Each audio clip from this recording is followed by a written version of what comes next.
ભગવાન શ્રી કૃષ્ણ કહે છે, જે થયું તે સારું થયું, જે થઈ રહ્યું છે તે પણ સારું થઈ રહ્યું છે, જે થશે તે પણ સારું થશે. તમારું શું ગયું તો તમે રડો છો? તમે શું લાવ્યા હતા જે તમે ખોઈ નાખ્યું? તમે શું પેદા કર્યું જે નષ્ટ થઈ ગયું? તમે જે લીધું તે અહીંથી જ લીધું, ને જે દીધું તે અહીંયા જ દીધું.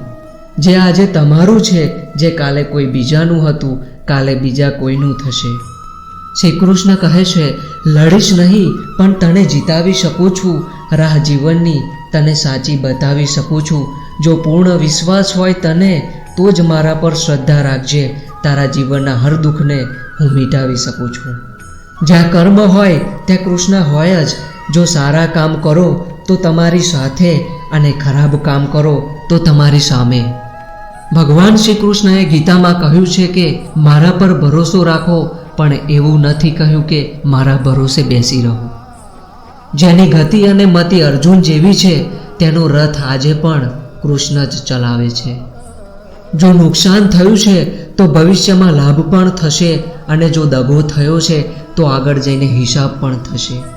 નારદજીએ શ્રી કૃષ્ણને પૂછ્યું, ભગવાન દુનિયામાં બધા દુઃખી કેમ છે? ભગવાને હસીને કહ્યું, સુખ તો બધાય પાસે છે, પણ એકના સુખથી બીજો દુઃખી છે.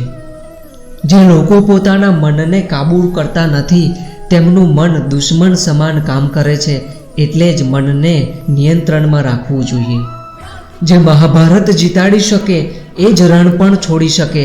ક્યારે જીતવું અને ક્યારે ના લડવું એની સમજણ એટલે શ્રી કૃષ્ણ.